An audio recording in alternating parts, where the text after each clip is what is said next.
Well guys, we have kept you waiting. The Samsung Galaxy S23 Ultra has been in our hands for about a month now, and we have been putting it through its paces in daily uses, benchmarks, and the like. So the big question is, should you buy it?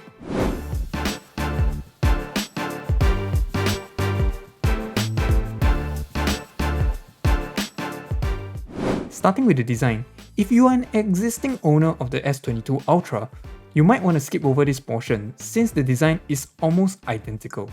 It has a curved design that's flat at the top and individual bumps for each of the cameras and sensors on the back. The back surface also has a matte texture, so it's comfortable to hold for long hours without getting greasy stains all over it, though the same can't be said for the sides. It's pretty glossy.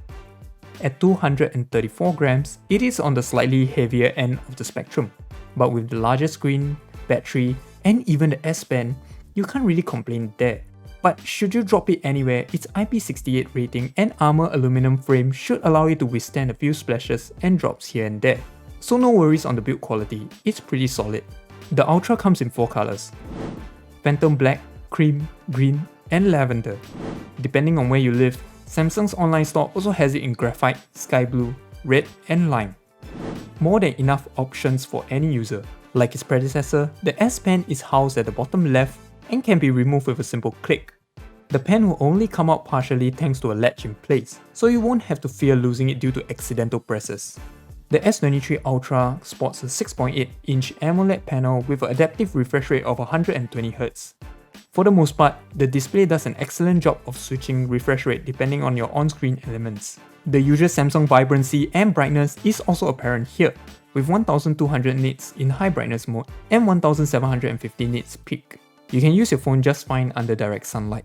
The display is crisp and the colors are well defined with a solid contrast and saturation, so it can handle almost any content you throw at it without issues. Hopefully so down the line.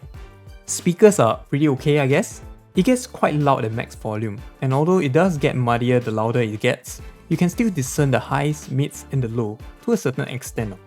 Here's a sample at 50% volume, comparing it with the Pixel 6, the iPhone 14 Pro, and the Xiaomi 13 Pro.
If there's anything to nitpick about, I don't really like the bottom placement of the speaker. My palm will block it entirely holding it in landscape mode, which really depreciates the audio experience.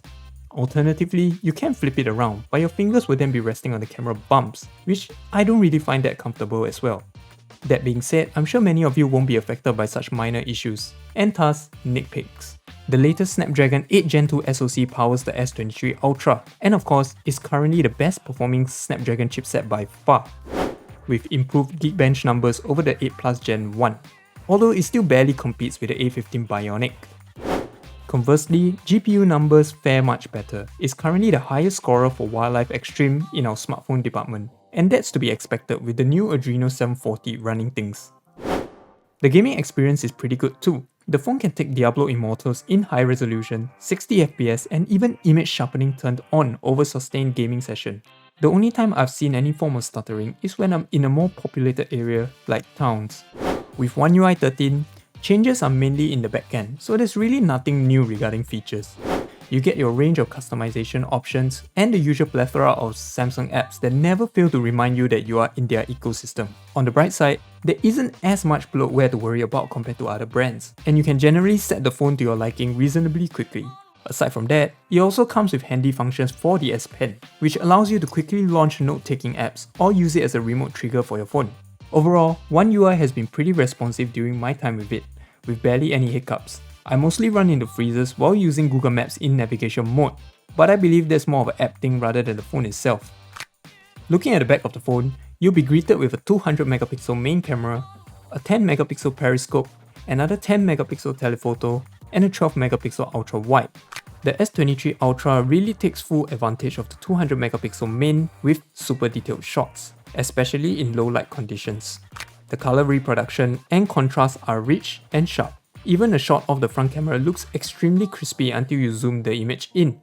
Speaking of zooming in, the camera can also go up to 100 times digital zoom, and depending on the subject, you may or may not get good results.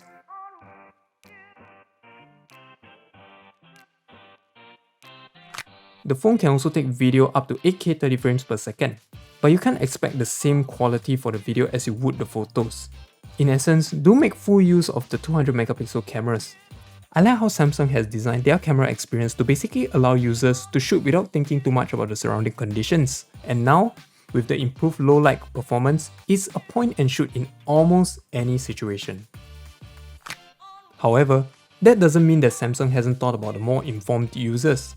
Pro mode is available for those who can work around manual camera settings, and Samsung has also added a new mode called Expert RAW, which allows you to take photos in RAW DNG format.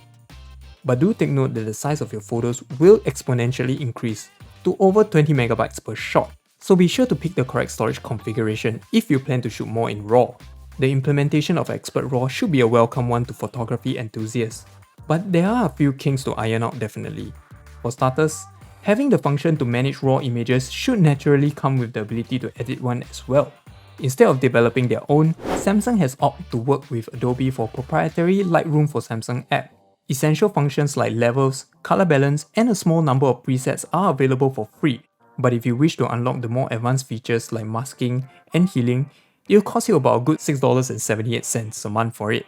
So if you can afford it, good for you. But if you can't, fortunately, Snapseed is free and supports DNG RAWs too. So that's another option. Another thing I find pretty irritating is that you can only view your RAWs via the regular camera app when you switch to Expert RAW. Likewise, your standard JPEG photos can't be viewed from within the Expert RAW mode either. Going to the gallery does show all your shots regardless of their format, but there's no indicator or badge to tell you which are the RAW photos, so it gets pretty confusing sometimes. By default, Expert RAW shoots RAW and JPEG versions simultaneously, so you'll always see two versions of the same shot. However, you can turn that off if it helps you better distinguish which are your RAW shots. In the battery department, you get a beefy 5000 mAh battery, which is more than enough for me to last through the day with constant live stream and video playback, Diablo, general communications, and Reddit. In our 10-hour video test, the Ultra ended the video with about 43% left, the best performing one so far. But that really isn't saying much since the only other competition is the Find N2 Flip and the Xiaomi X13 Pro. Do stay tuned for our review on that too. The Samsung Galaxy S23 Ultra starts at 1,828 Sing dollars for the 256GB config and goes up to 2,098 Sing dollars and 2,458 Sing dollars for the 512GB and 1TB versions respectively. Is it worth it? Yes and no. If your current phone is still relatively recent, say within the last year or so, then we will really advise against an upgrade right now. However, if your phone is getting up there in age and you're keen to give the Samsung ecosystem a try, or stay in it if you're already in one, then the S23 Ultra is definitely an option for you to consider. That being said, the S23 Ultra is a smartphone made for those seeking the best in Samsung's lineup.